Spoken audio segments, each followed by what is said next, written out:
Hello everyone, welcome back to my channel. চলে আসলাম আমাদের বাড়ি থেকে ঘটনা নিয়ে। সবাই কেমন আছো? আশা করি খুব ভালো আছো। তোমরা দীঘার আমাদের সাথে ঘটে যাওয়া অভিজ্ঞতা, সত্যি কথা বলতে প্রথম দিন তো কিছু বুঝতে পারিনি, প্রচণ্ড টায়ার্ড ছিলাম, দুটো দুটো জায়গায় কাজ করা। দেন পরের দিনকে যেটা ঘটে, তবুও ঘটুক, কোনো অসুবিধা নেই। ঘটেছে ঠিক আছে, সে আমাদের কোনো হার্ম করেনি আর সে করতেও পারবে না, কারণ আমাদের সবারই শরীর বন্ধন থাকে সব সময়ের জন্য, এত কাজ করি তোমরা জানো। যাই হোক, এবার আমরা আজকে দুর্দান্ত একটি ঘটনা শুনবো। অমল দাদা ভাইয়ের একটা ঘটনা শুনবো। অমল দাদা ভাইয়ের মধ্য কলকাতায় বাড়ি। অমল চক্রবর্তী ওনার নাম। দাদা ভাইয়ের এখন বয়স হচ্ছে প্রায় 62। দাদা ভাই নিজের অভিজ্ঞতা শেয়ার করেন। দাদাভাই বলেন যে আমি যে বাড়িতে থাকি সেই বাড়িতে গত 12-13 বছর ধরে কিছু একটা ঘটে আমি ফিল করতে পারি। আমার যিনি অর্ধাঙ্গিনী, মানে আমার বউ, সে মারা গেছে আজ থেকে প্রায় 17 বছর আগে। অনেক সময় মনে হয় যে হয়তো আমার, যেটা বারবার আমি ফিল করি, সে হয়তো আমার বউ, যিনি আমাকে ছেড়ে চলে গেছেন 17 বছর আগে। কিন্তু সেটা আমি প্রথম প্রথম ভাবতাম, কিন্তু সেটা আমার পুরো ভুল ছিল, কারণ সে আমার বউ হতেই পারে না। এবার বলি আসল ঘটনাটা অ্যাকচুয়ালি কি। দাদাভাই আমাদের যে ঘটনাটা শেয়ার করেন, দাদাভাই বলেন, আপনার চ্যানেল আমি আজকে নতুন শ্রোতা না বা সাবস্ক্রাইবার না, আমি বহুদিন আগে আপনাকে সাবস্ক্রাইব করি। হ্যাঁ, তবে মাঝে মাঝে আপনার ঘটনা আমার ফোনে আসতো না, আমি পেতাম না, আর বয়স হওয়ার কারণে অত মাথায় থাকতো না। তো হঠাৎ অনেক দিন পর আপনার একটা ঘটনা আমার কাছে আসে। তারপর আমি বুঝতে পারলাম যে আচ্ছা, আমার তো সাবস্ক্রাইব করা আছে উনি, তাহলে ওনার ঘটনা কেন আসে না। পাশের বাড়ির একটি ভাইয়ের সাহায্য নিলাম। ভাইটি অনেক কিছু জানে সব বিষয়। ও আমাকে বলল, তুমি একটা কাজ করো, ম্যাডামের চ্যানেলটাকে আনসাবস্ক্রাইব করো, করে আবার পুনরায় সাবস্ক্রাইব করো, দেখো ঠিক হয়ে যাবে। কথা মতো কাজ তাই করলাম। তারপর দেখছি ব্যাক টু ব্যাক আপনার প্রত্যেকটা শর্টস থেকে শুরু করে প্রত্যেকটা আপডেট আমার ফোনে আসছে। তারপর ভাবলাম যে সবই হয়তো মায়ের ইচ্ছা। এতদিন তো কখনো মনে আসেনি যে আমি আমার সাথে ঘটে যাওয়া ঘটনা শেয়ার করব। যখন একটা ধন্দে পড়ে আমি ভাবছি যে আমার সাথে ঘটনা ঘটছে, আমি এমন কাউকে বলবো যার কাছ থেকে আমি কোনো সাহায্যও পেতে পারি, যাকে বললে জেনুইনভাবে ঘটনাটা কোনো ভনিতা না করে ঘটনাটা শেয়ার করবে। দাদাভাই আমাকে প্রথমেই বলেন যে ম্যাডাম, আমারও যে অভিজ্ঞতা আজকে 12-13 বছর একটা লং টাইম ঘটছে, সেই অভিজ্ঞতা আপনাকে বললে আপনি শেয়ার করবেন, তার জন্য কি আপনাকে কোনো টাকা দিতে হবে? আমি অবাক হয়ে গেলাম। আমি বললাম, টাকা কেন? এ তো আমার সৌভাগ্য। আপনার সত্য ঘটনা আপনি শেয়ার করবেন জীবনের, যেটা আমি আমার চ্যানেলের মাধ্যমে তুলে ধরবো, তাও আপনি বলছেন নাম আপনার দিতে পারবো, এতে টাকা পয়সার বিষয়টা কোথা দিয়ে আসছে? তখন উনি বললেন, আমি একটা চ্যানেল, বেশ ভালো জনপ্রিয় চ্যানেল, আমি সেই চ্যানেলের সাথে কথা বলেছিলাম। তাদের নাকি কোনো ম্যানেজার এরকম বলেছে যে হ্যাঁ, আপনার স্টোরি দেওয়া যাবে, তার জন্য আমাদেরকে এত টাকা দিতে হবে, কারণ আপনিও তো ফেমাস হচ্ছেন, তো আপনার কাছেও কিরম টাকা পয়সা কিছু দিতে হবে।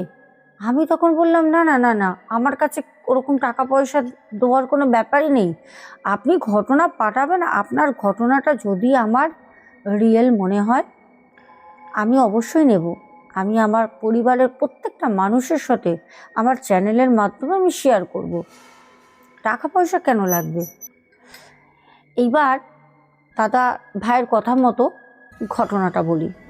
দাদাভাই বলেন, আজ থেকে 13 বছর আগে, বয়সটাও আমার কম ছিল, এখন আমার 62 বছর বয়স, 62।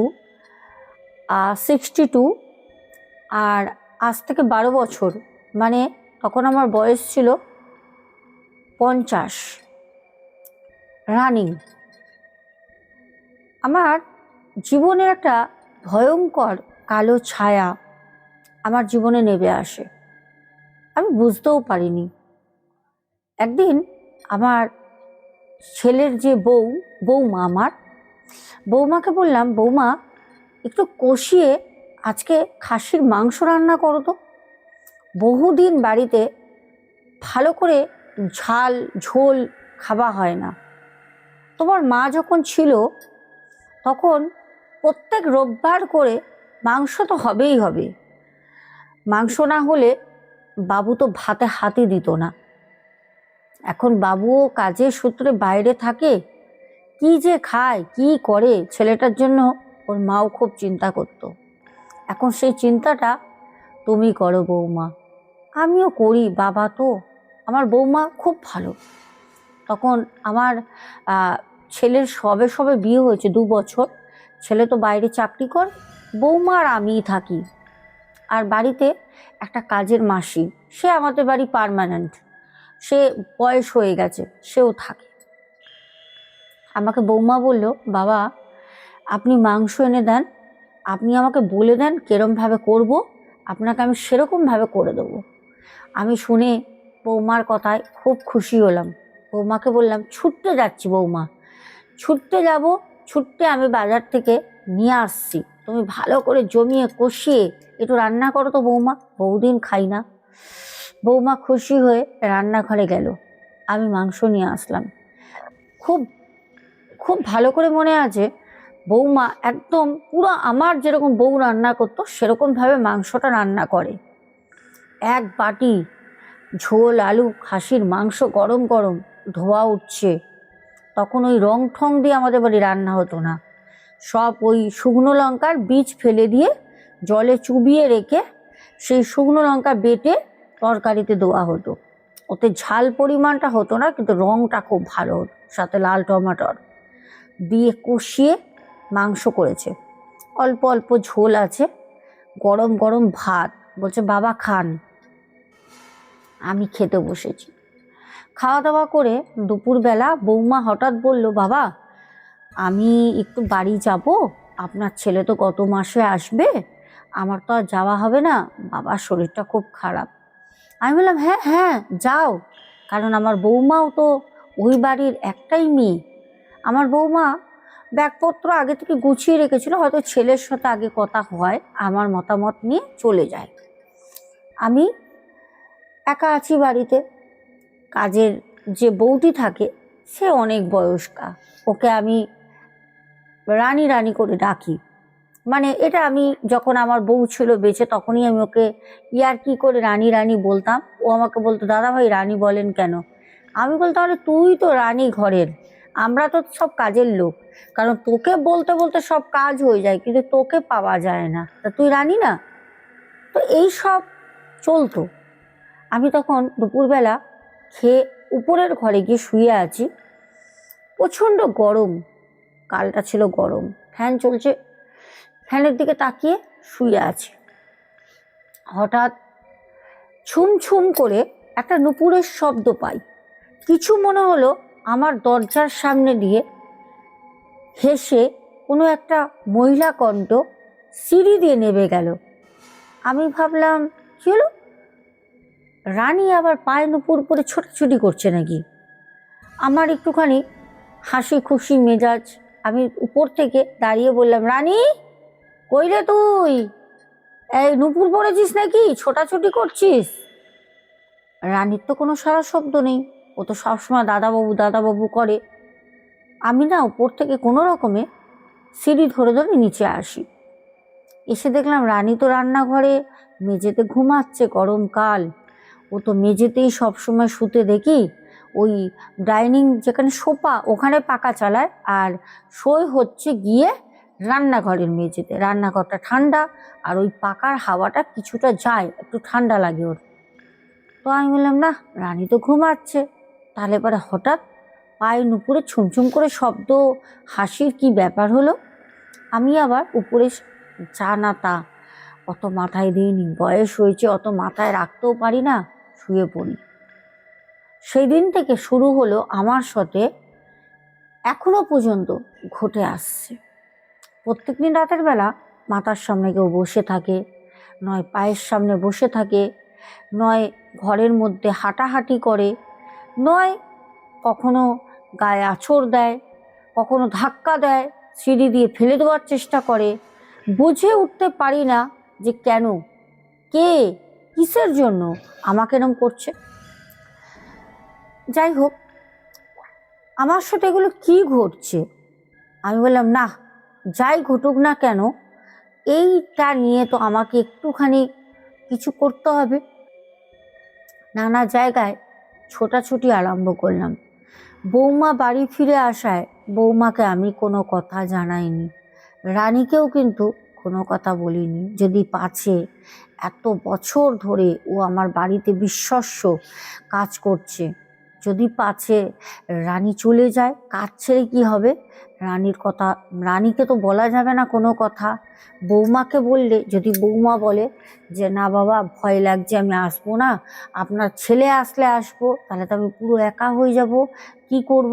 ওর জন্য আমি আমার মধ্যে চুপচাপ কথাটা রাখি।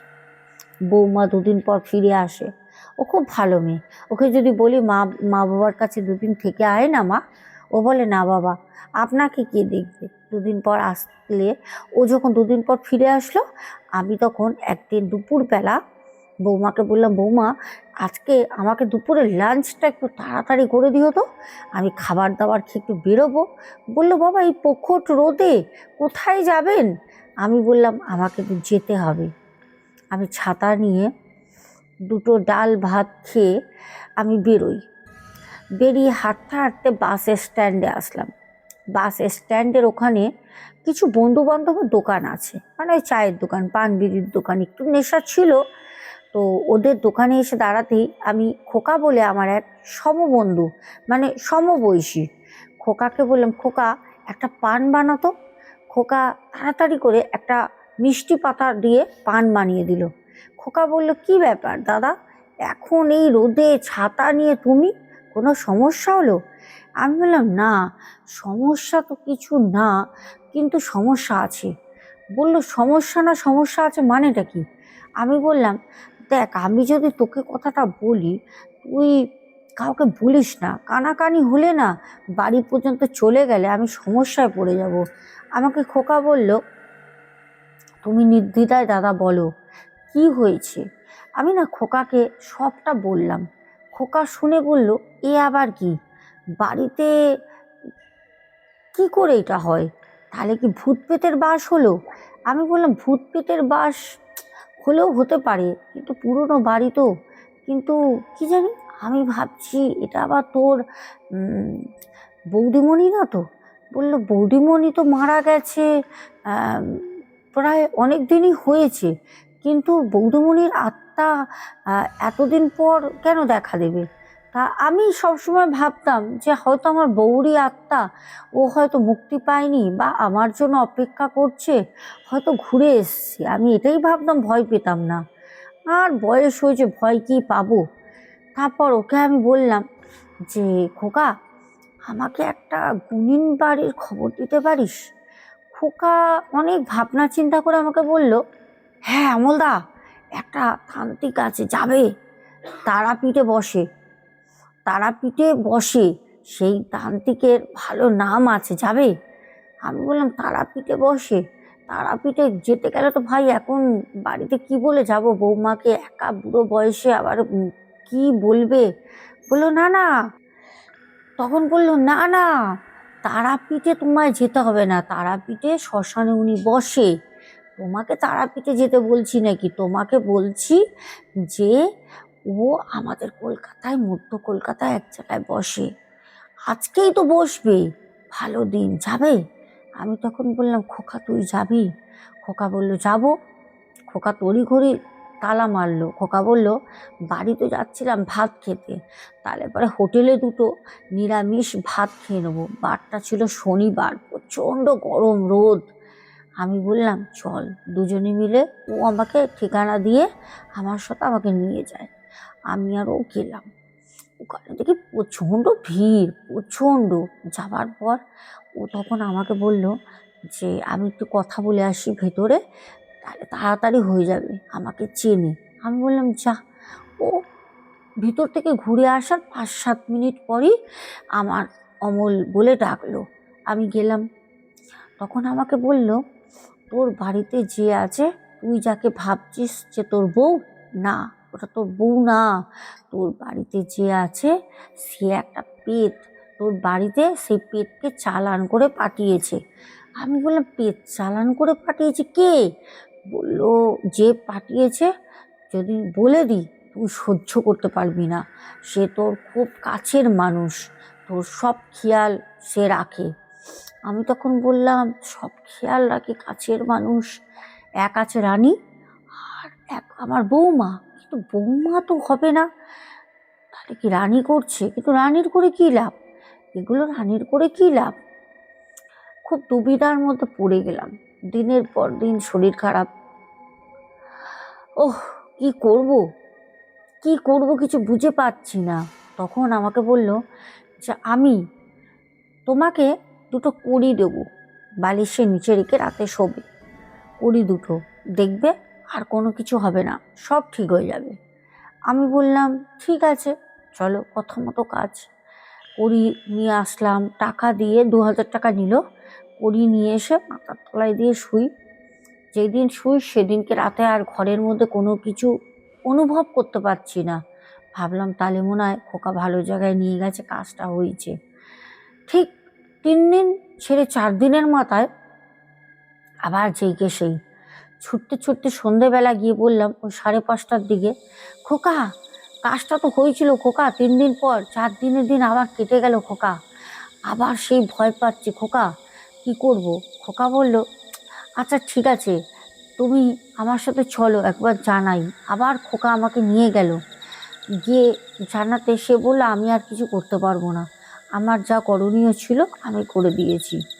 আমি নিরাশা হয়ে বাড়ি চলে আসলাম।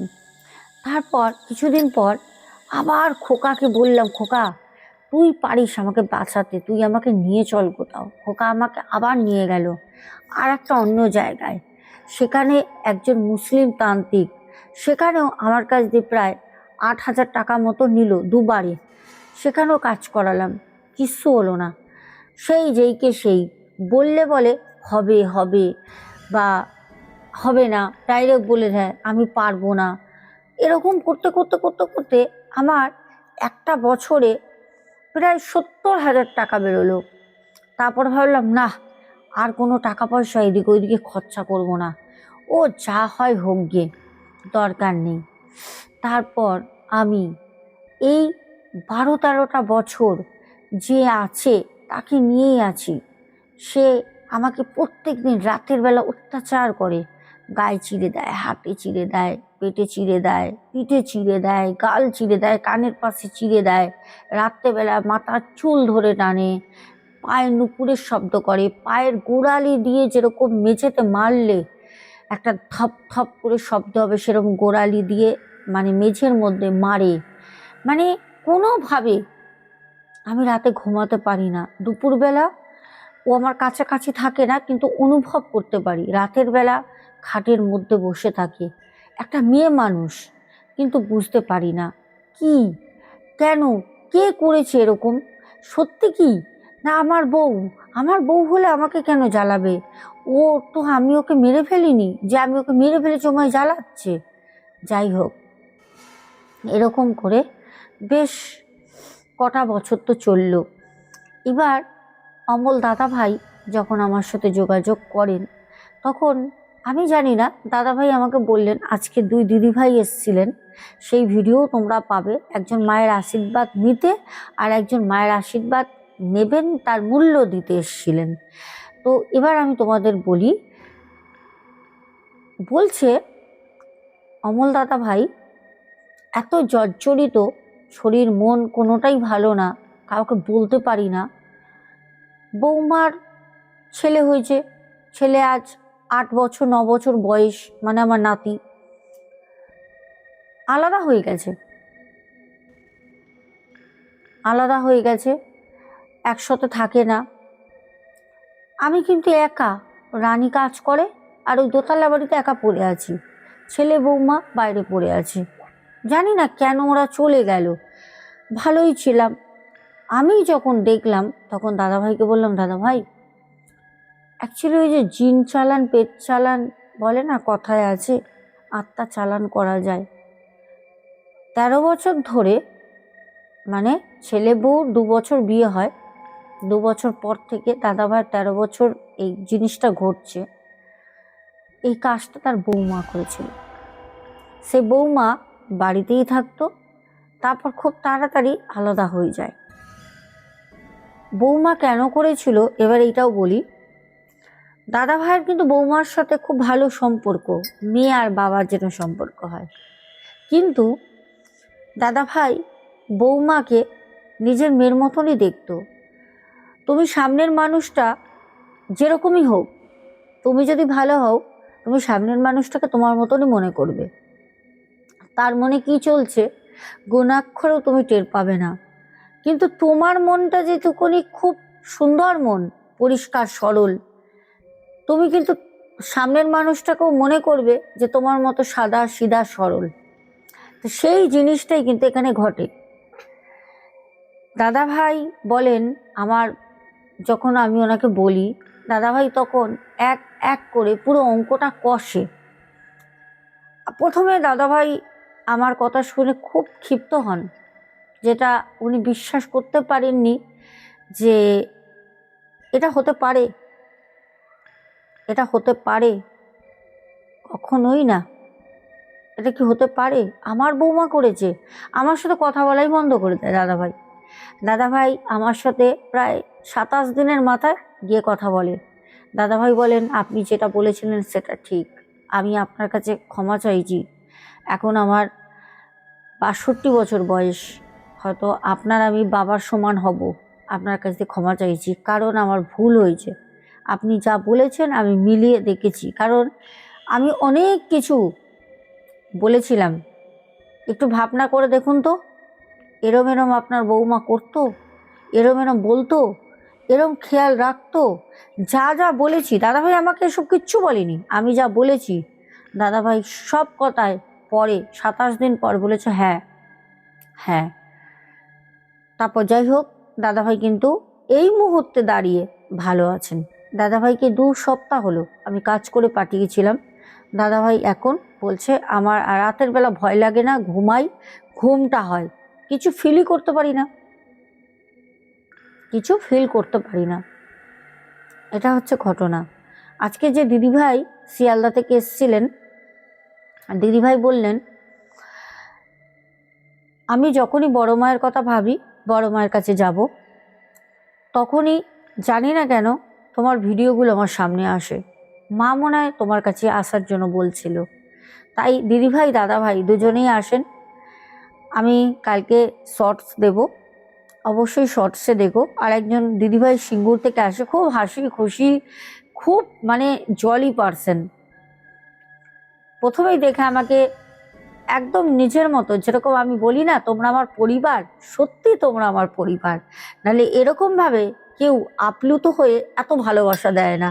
যেতে না যেতে মানে কথা বলবো কি, সামনে দাঁড়াতে না দাঁড়াতেই বুকে জড়িয়ে ধরে, জড়িয়ে ধরে আদর করে। কালকে পাবে ভিডিও, সাথে থেকো।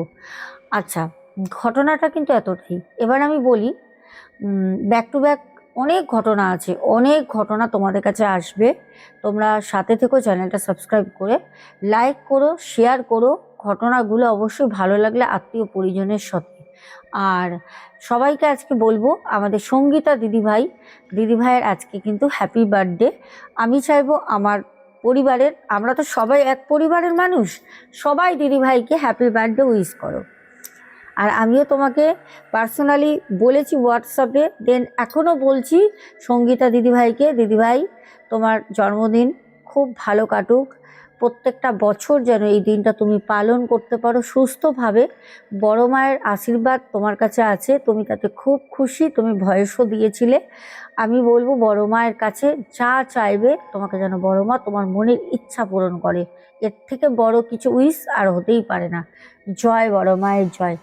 তো এই কথা বলে আজকে আমরা কমেন্টে যাব। আমি কিন্তু তোমাদের সামনে যে বসে ঘটনা বলছি, জানি না তোমরা বুঝতে পারছো কি না, আমার গায়ে কিন্তু 102 ফিভার আছে। আমি জ্বর নিয়ে তোমাদের সাথে ঘটনাটা শেয়ার করছি। আমি জানি তোমরা আছো আমার ভালোবাসার মানুষ, প্রচণ্ড মাথা ব্যথা করছে, মানে শরীর ব্যথায় ছিঁড়ে যাচ্ছে। আর এটা হয়েছে শুধুমাত্র ওয়েদার চেঞ্জের জন্য। হট করে মানে এক জায়গা থেকে এক জায়গা, আমাদের এখানে যেরকম কলকাতায় হালকা একটা ঠান্ডা ঠান্ডা আমেজ রয়েছে, দীঘাতে এক ফোঁটা মানে ঠান্ডা পড়েনি, এক ফোঁটা না। এসি ছাড়া ফ্যান ছাড়া থাকতে পারবে না, না দিনে দুপুরে না রাতে। রাতে তো ফ্যান চালিয়ে শুতে হবে, যদি এসি না চালালেও ফ্যান চালিয়ে শুতে হবেই। একটুও ওখানে কিন্তু ঠান্ডার কোনো নাম মাত্রা নেই। সবাই বলছে SIR হচ্ছে, তাই ওই ঠান্ডার নাকি কোনো কাগজপত্র নেই বলে ও নাকি বাংলাদেশ চলে গেছে। এইসব বলছে মানুষই আর কি, ঠাট্টা করছে, যেটা মানুষের কাজ মানুষ করে, এইটাও একটা আনন্দ। যাই হোক, এবার ব্যাপারটা হচ্ছে যে আমাদের ঘটনাগুলো সাথে যে টিপসগুলো দিই, টিপসগুলো কিন্তু তোমরা করতে থাকবে। তোমরা নিজেরা শুনেছো, দুটো বাচ্চা সাবস্ক্রাইবার আমার, ওর মাও দেখে বাড়িতে, তোমরা শুনেছো ওর বাবাকে যে ভূতে ধরেছিল, মানে জিনের একটা বিষয় ছিল, না শুনলে শুনে নেবে। তো সেখান থেকে কিন্তু আমি কিন্তু তোমাদের মুখে বলি, ভয়েস যারা পাঠায়, টাইপিং পাঠায়, দেখাই, তারপরেও এই যে দুটো ছোট্ট, তাও ক্ষুদে বাচ্চা, ছোট্ট ছোট্ট দুটো বাচ্চা, তার মুখ থেকে আমি তোমাদের শোনালাম। আমার মনে হয় না, অনেকেই ভাবো যে এগুলো কি সত্যি হয় দিদিভাই যেগুলো বলে, আবার অনেকে নেগেটিভ কমেন্টও করো। এই ভিডিওটা দেখার পর তোমাদের কি মনে আসে, যে আমি যেগুলো বলি সেগুলো কার্যকরী না? সঠিকভাবে যদি সঠিক নিয়মে আমার কথা মতো যে কোনো টিপস অ্যাপ্লাই করতে পারো, কাজ হবে হবে হবে, এটা আমি গ্যারান্টি, 100% হবে। তো চলো এবার আমরা কমেন্টে নামগুলো পড়ি। কালকে একটা দুর্দান্ত টিপস আসছে তোমাদের জন্য। আমাদের 2025টা যা করে হোক কোনো রকমে চলে গেল, কিন্তু 2026টা শুরু থেকে যাতে ভালো যায় সেই রকম একটা টিপস নিয়ে তোমাদের কাছে আসবো। বারবার তোমাদের টিপসগুলো দেবো, বারবার করে টিপসগুলো অ্যাপ্লাই করবে। যে কোনো টিপস যদি তোমাদের মানে করার মতো হয়, বা তোমাদের শরীর ঠিক আছে, কোনো প্রিয় হলে পারে করবে না, এগুলো ঠাকুরের জিনিস। তো তোমরা অনেকেই এসে কমেন্ট করো, দিদিভাই আমার এরকম হয়েছে, আমি কি করতে পারবো? না, করবে না, ওই সময়টা করবে না, ঠিক আছে? তো চলো প্রথমে আমাদের কমেন্ট করেছে, মানে প্রথম না আর কি, সবার শেষের কমেন্ট এটা, জোজো দা পপ। আচ্ছা, তারপর ও নাম্বার চেয়েছিল আমার, যে দিদি তোমার হোয়াটসঅ্যাপ নাম্বারটা দিও। আমি মনে হয় নাম্বারটা দিয়ে দিয়েছি, হ্যাঁ। তারপর মাম্পি দাস বলেছে, দিদি ভাই তোমার ভয় লাগে না? আমার খুব ভয় লাগে জানো দিদি। দেখো, ভয় কেন লাগবে? প্রথম কথা হচ্ছে, আমি তো এইসব নিয়েই থাকি, আমার ভয়টা কেন লাগবে? আমি ছোট থেকে কোনো দিন ভয় পেতাম না, কোনো দিনও না, ভয় আমি পেতাম না, আর পাইও না, আর পাবোও না। একমাত্র ওই যে একটাই সৃষ্টিকর্তা, সৃষ্টি যে করেছে তাকেই ভয় পাই, এছাড়া আমি কাউকেই ভয় পাই না। ভূত কেন? তারপরে কমেন্ট করেছো রজত বসাক, আমার মনে হয় দিদিভাইয়ের কাজের জন্য অশরীরী আত্মা মুক্তি পেয়ে গেছে, তাই উনি দিদিভাইকে ধন্যবাদ দিয়ে গেলেন। হতেও পারে, কথাটার মধ্যে ঠিকই বলেছে, হতেও পারে। কেন, সে তো আমাদের কোনো ক্ষতি করেনি। আর সকালবেলা ওই 3:28, সকাল না, ওটা মধ্যরাতই বলে, ওই সময় শুধু আমাকে যেন ওই করে একবার সাড়া দিল। আমি না, আমার ঘুম খুব সজাগ জানো তো, মানে আমাকে সারাদিন যদি 2-3 দিন আমি নাও ঘুমাই না, তাও আমি যদি শুই, অনেকে আছে না একবেলা না ঘুমালে, ঠিক মতো ঘুম না হলে একদম সেই এত ঘুমায় কুম্ভকণ্ড হয়ে যায়, আমার ওরকম না। আমাকে তুমি 3 দিন জাগিয়ে রাখো, 3 দিন পর যদি আমি শুই, তাও যদি কোনো আওয়াজ হয় না, আমি লাফ দিয়ে উঠবো।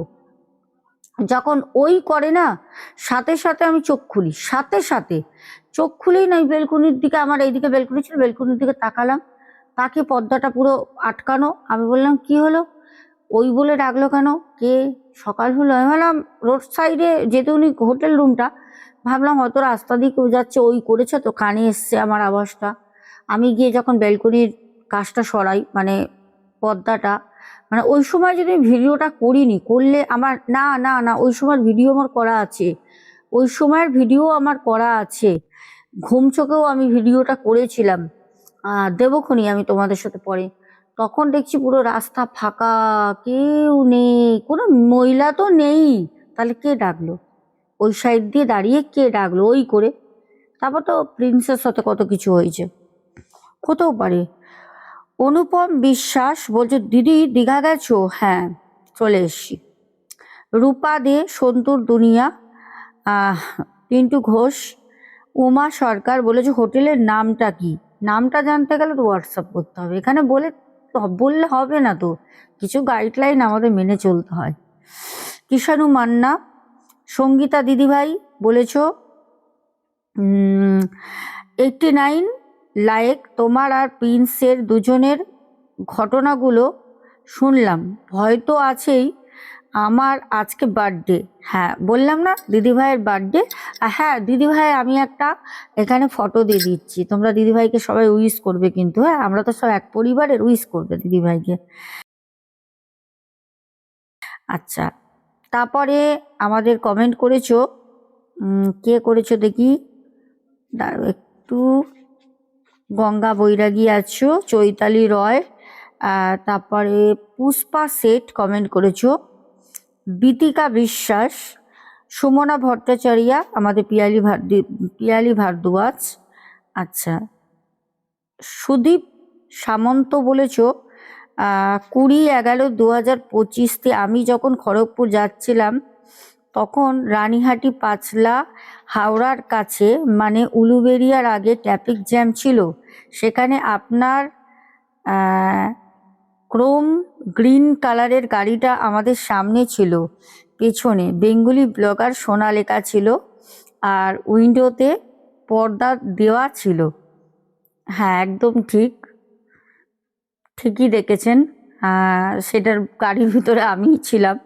আর যা জ্যামে সেদিন পড়েছিলাম, সেদিনকে আমি যাচ্ছিলাম অ্যাকচুয়ালিও খড়গপুরে একটি কাজ, খড়গপুর না, আমি সেদিন যাচ্ছিলাম অ্যাকচুয়ালিও হলদিয়াতে, আমার একটি বাড়িতে কাজ ছিল, মায়ের কিছু কাজ ওখানে করা ছিল, বাড়ি বন্ধন, শরীর বন্ধন, সেই কাজ করে আমি যাই দীঘায়, দীঘায় গিয়ে আমি কাজ করে হোটেলে ছিলাম, তারপর আমি বাড়ি আসি কালকে। যাক, খুব ভালো লাগলো যে আপনি কমেন্ট করেছেন।